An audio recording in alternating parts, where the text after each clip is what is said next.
दुनिया भर में मशहूर संगीतकार लुडविग वैन बीथोवन को गणित के सवाल करने में दिक्कत होती थी और उन्होंने कभी गुणा भाग करना नहीं सीखा। वहीं मशहूर चित्रकार पाब्लो पिकासो वर्णमाला नहीं जानते थे। फिल्म प्रोडक्शन को नई ऊंचाई देने वाले वॉल्ट डिज्नी क्लास में सो जाते थे और 20वीं शताब्दी के मशहूर लेखकों में शामिल वर्जीनिया वुल्फ को तो स्कूल में जाने भी नहीं दिया गया था, जबकि उनके भाई पढ़ने के लिए कैम्ब्रिज जाते थे। मशहूर वैज्ञानिक चार्ल्स डार्विन का स्कूल में हाल इतना बुरा था कि उनके पिता ने कह दिया था कि वो परिवार के लिए एक शर्मिंदगी साबित होंगे। इनमें से हर कोई आज की शिक्षा के मानकों में नहीं ढला था, लेकिन फिर भी उन्होंने कला या विज्ञान के क्षेत्र में अपनी प्रतिभा के दम पर इतिहास में नाम दर्ज किया।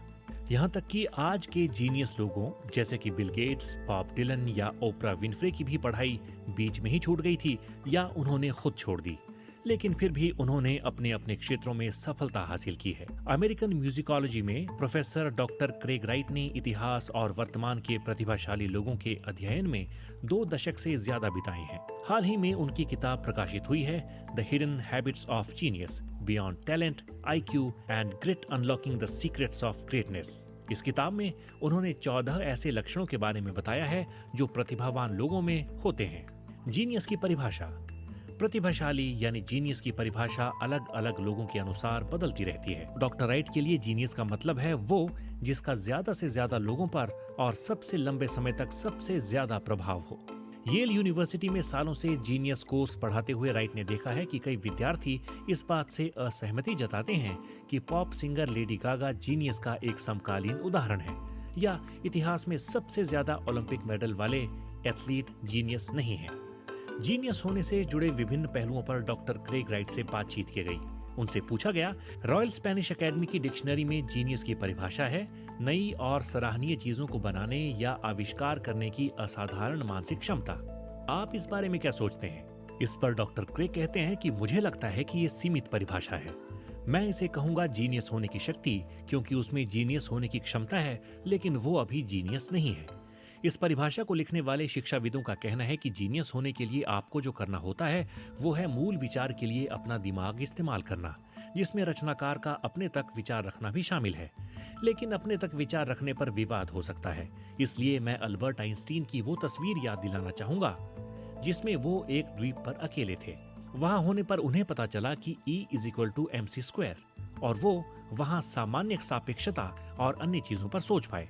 लेकिन अगर उन्होंने अपने विचार किसी को भी नहीं बताए होते तो क्या हम अल्बर्ट आइंस्टीन के बारे में जान पाते?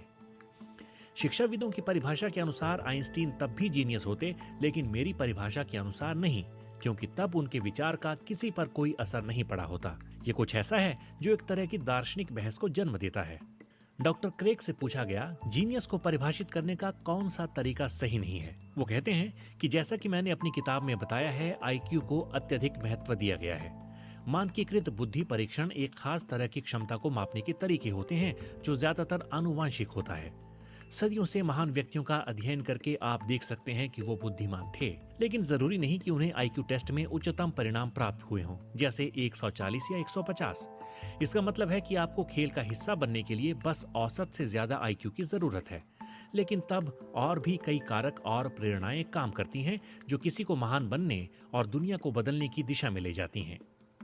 अगला सवाल, एक जीनियस बच्चे की परवरिश के लिए या उसे जीनियस बनाने के लिए लोगों को क्या करना चाहिए? डॉक्टर क्रेग कहते हैं कि मुझे लगता है कि सबसे महत्वपूर्ण चीज है प्रयास, लेकिन कड़ी मेहनत करने के लिए और क्या चाहिए होता है?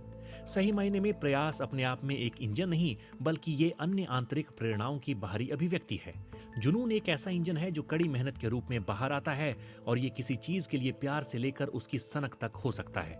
इसलिए मैं कहूंगा कि जुनून को प्रोत्साहित करना अहम है। अगला सवाल, आपकी परिभाषा के मुताबिक समकालीन प्रतिभावान लोगों यानी कि जीनियस में कौन कौन लोग शामिल हैं? उसके कुछ उदाहरण दीजिए और कौन से आपके विद्यार्थियों को सबसे ज्यादा हैरान करते हैं? डॉक्टर क्रेग कहते हैं, ऐसे कई उदाहरण हैं, लेकिन एलन मस्क मूल रूप से एक जीनियस हैं जो the boring company, hyperloop, solar city, Tesla, SpaceX आदि में विभिन्न क्षेत्रों में अजब गजब चीजें करते हैं। ये कई अलग अलग तरीकों से क्रांति करने वाले विद्वान का मौलिक उदाहरण है। लेकिन कुछ अप्रत्याशित प्रतिभाएं कौन हैं? अगर मैं कहूं कि कान्ये वेस्ट, लेडी गागा या डॉली पार्टन, तो कई इससे इनकार कर सकते हैं और हैरान हो सकते हैं कि मैं मजाक कर रहा हूं। लेकिन माइकल फेल्प्स जैसे मामले भी हैं।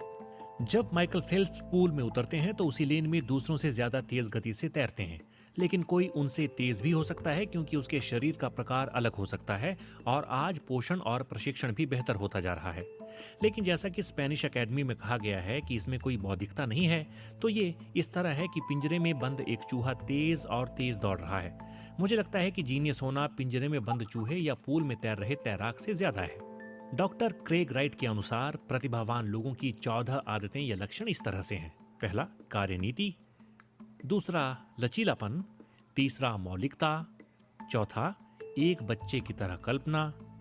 पांचवा, अतृप्त जिज्ञासा। छठा, जुनून। सातवां, रचनात्मक अव्यवस्था। आठवां, विद्रोह। नौवां, सीमाएं पार करने वाली सोच। 10वां, विपरीत कार्य या विपरीत सोच। 11वां, तैयारी। 12वां, सनक। 13वां, शिथिलता। और 14वां, एकाग्रता। ये है प्रतिभावान लोगों की 14 आदतें या लक्षण।